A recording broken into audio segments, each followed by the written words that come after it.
Hello दोस्तों, हम आपके लिए नई कहानी लेकर आ गए हैं।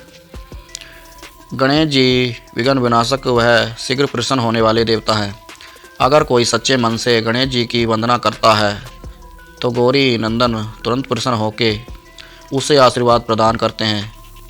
वैसे भी गणेश जी जिस स्थान पर निवास करते हैं उनकी दोनों पत्नियां रिद्धि और सिद्धि भी उनके साथ रहती हैं।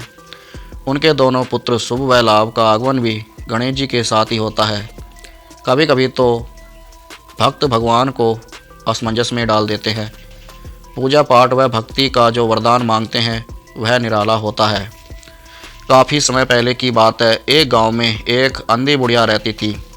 वह गणेश जी की परम भक्ति आँखों से भले ही दिखाई नहीं देता था, परंतु वह सुबह शाम गणेश जी की बंदगी में मगन रहती थी।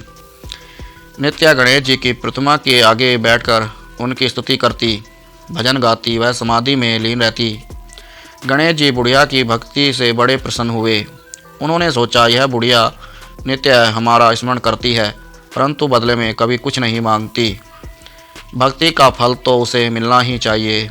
ऐसा सोचकर गणेश जी एक दिन बुढ़िया के सन्मुख प्रकट हुए तथा बोले, माई, तुम हमारी सच्ची भक्त हो। जिस श्रद्धा व विश्वास से हमारा स्मरण करती हो हम उससे प्रसन्न हैं, अतः तुम जो मांगना चाहो हमसे मांग सकती हो।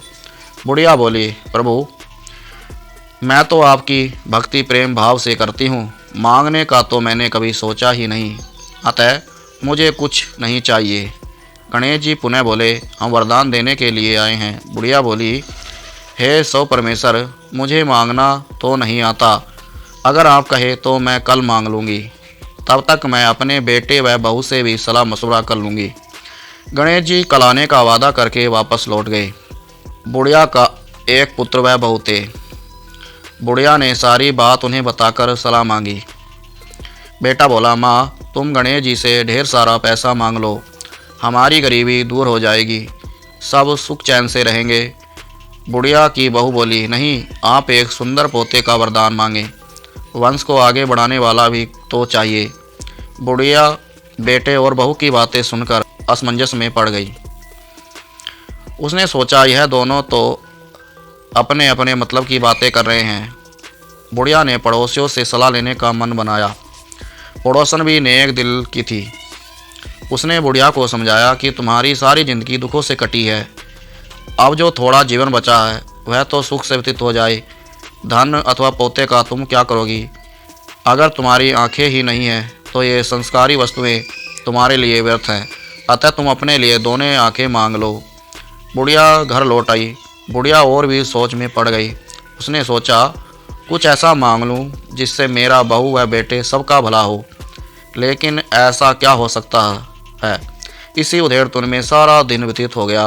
बुढ़िया कभी कुछ मांगने का मन बनाती तो कभी कुछ, परंतु कुछ भी निर्धारित ना कर सकी। दूसरे दिन गणेश पुनः प्रकट हुए तथा बोले, आप जो भी मांगोगे वह हमारी कृपा से हो जाएगा, यह हमारा वचन है। गणेश जी के पावन वचन सुनकर बुढ़िया बोली, हे गणराज, यदि आप मुझसे प्रसन्न हैं तो कृपया मुझे मन इच्छित वरदान दीजिए। मैं अपने पोते को सोने के गिलास में दूध पीते देखना चाहती हूँ। बुढ़िया की बातें सुनकर गणेश जी उसकी सादगी व सरलता पर मुस्कुरा दिए। बोले, तुमने तो मुझे ठग ही लिया।